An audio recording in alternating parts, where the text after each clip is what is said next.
नमो भगवते वासुदेवाय। सभी भक्तों को मेरा सादर प्रणाम। आज हम चर्चा करेंगे श्रावण मास की पुत्रदा एकादशी की, जो न केवल संतान की प्राप्ति के लिए अत्यंत फलदायी मानी जाती है, बल्कि वैष्णवों के लिए भगवान नारायण की कृपा पाने का श्रेष्ठ उपाय भी है। पुत्रदा एकादशी वर्ष में 2 बार आती है, एक पौष मास में और दूसरी श्रावण मास में। श्रावण मास की यह एकादशी विशेष रूप से उन दंपतियों के लिए वरदान समान है जो संतान सुख की कामना करते हैं। इस दिन व्रत करने से न केवल संतान की प्राप्ति होती है, बल्कि संतान की रक्षा और बुद्धिमता भी बढ़ती है। श्री प्रभुपाद जी कहते हैं, एकादशी का पालन आत्मा की उन्नति के लिए आवश्यक है। यह व्रत हमें भगवान के स्मरण, भगवत भक्ति और शुद्ध जीवन की ओर ले जाता है। तो आइए शुरू करते हैं पुत्रदा एकादशी की व्रत कथा। अथ पुत्रदा एकादशी व्रत कथा श्रावण मास शुक्ल पक्ष की। युधिष्ठिर बोले, हे मधुसूदन, श्रावण शुक्ल पक्ष की एकादशी का क्या नाम है, सो कृपा करके मुझसे कहिए। श्री कृष्ण बोले, हे राजन, प्राचीन समय में द्वापर युग के प्रारंभ में माहिष्मतिपुरी में महोजित नाम का राजा राज्य करता था। उसके पुत्र नहीं था, इससे उसको राज्य से सुख नहीं मिलता था। बिना पुत्र के इस लोक और परलोक में सुख नहीं है। पुत्र की प्राप्ति के लिए उपाय करते हुए उस राजा को बहुत समय बीत गया, परंतु पुत्र उत्पन्न नहीं हुआ। अपनी वृद्ध अवस्था देखकर राजा को बहुत चिंता हुई। सभा में बैठकर प्रजा से बोला, हे मनुष्यों, इस जन्म में मैंने कोई पाप नहीं किया। मैं सदैव धर्म के मार्ग में तत्पर रहा हूँ। मेरे पुत्र क्यों नहीं हुआ, इसका विचार करो। ब्राह्मण और प्रजा इस बात को सुनकर आपस में विचार करके सघन वन में गए। वहां घोर तप करते हुए चैतन्य आनंदमय, आरोग्य आहार रहित, मन को वश में करने वाले, क्रोध रहित, धर्म तत्व के सब शास्त्रों में चतुर लोमश ऋषि को देखा। उनको देखकर सब प्रसन्न हुए और यथा योग्य नमस्कार किया। वे नम्रता पूर्वक आपस में कहने लगे, हमारे भाग्य से मुनीश्वर मिले हैं। उनको नम्र देखकर मुनीश्वर बोले, तुम किस लिए आए हो, इसका कारण कहो, मैं अवश्य तुम्हारा हित करूंगा।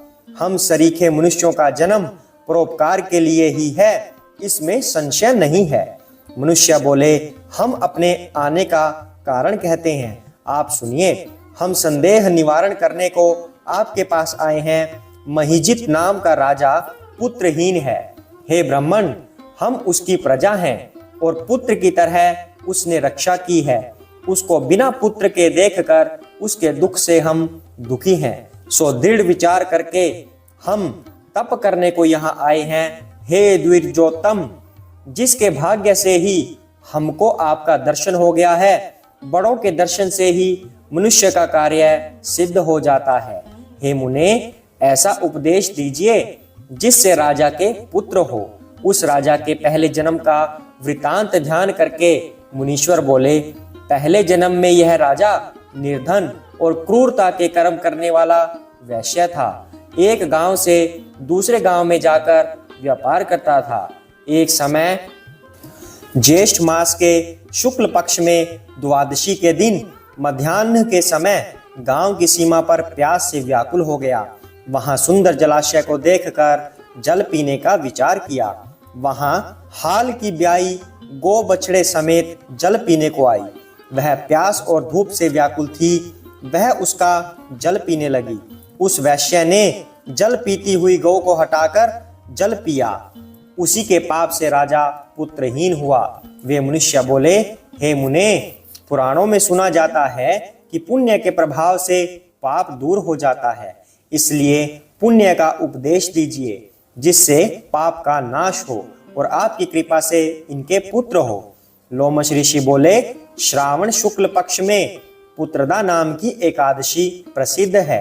उसका व्रत प्रेम से विधि पूर्वक करो।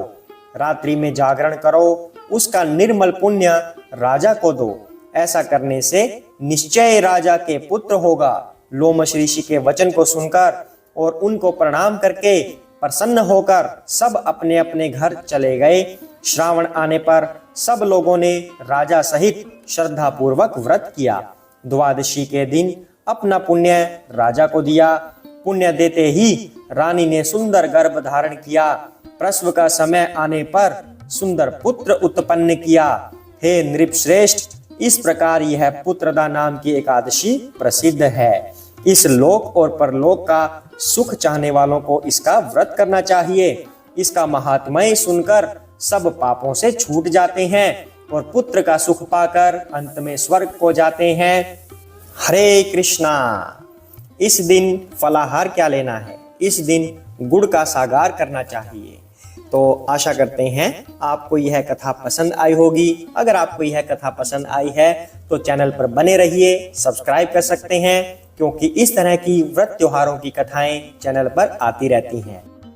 अब जानते हैं व्रत की सही विधि।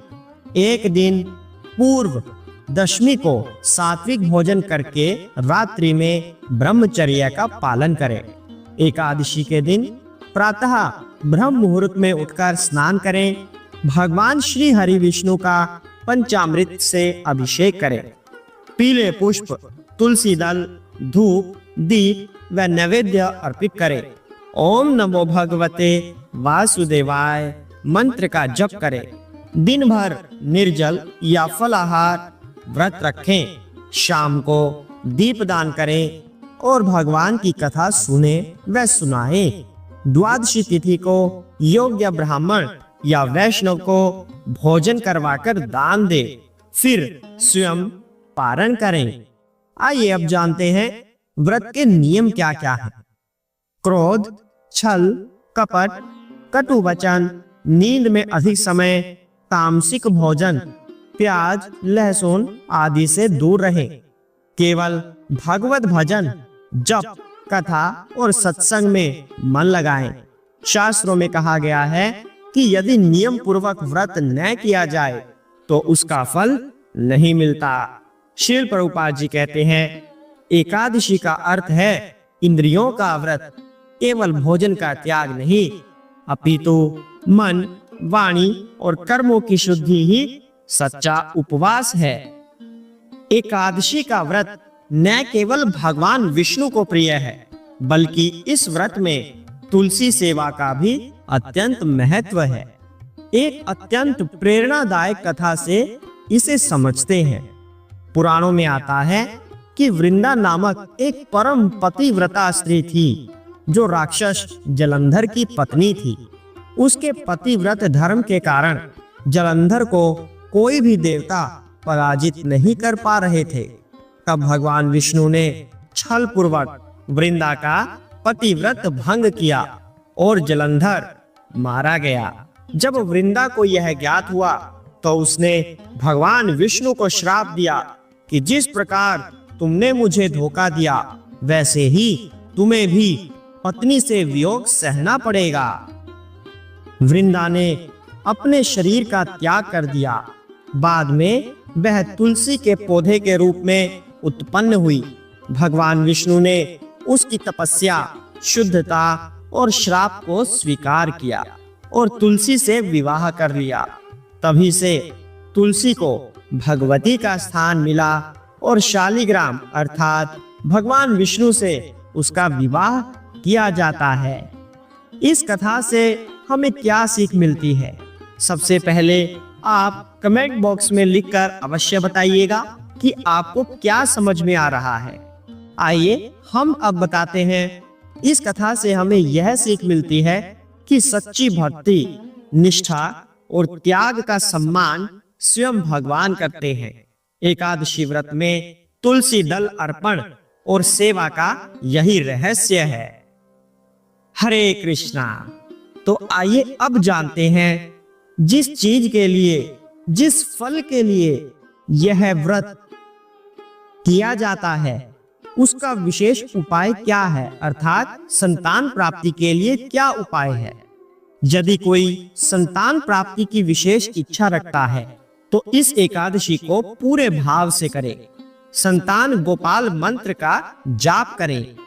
ओम श्रीम हरिम क्लीम ग्लोम देवकी सुत गोविंद वासुदेव जगतपते देहि में तनियम कृष्ण त्वामहम शरणम गतः। भगवान को दूध, मिश्री और तुलसी दल अर्पित करें। पीले वस्त्र में चने की दाल, गुड़ और हल्दी बांधकर विष्णु मंदिर में अर्पित करें। अब जानते हैं एकादशी व्रत का लाभ क्या है।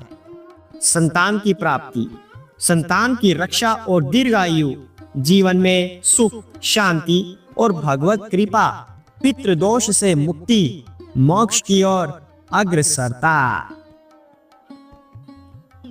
श्रील प्रभुपाद जी कहते हैं, भक्ति योग में एकादशी व्रत का पालन आत्म संयम और भगवान की भक्ति को दृढ़ करता है। हर व्रत का उद्देश्य है भगवान श्री कृष्ण को प्रसन्न करना। तो आइए इस श्रावण मास की पुत्रदा एकादशी पर हम सभी श्रद्धा और नियम पूर्वक व्रत करें और भगवान श्री हरि की कृपा प्राप्त करें।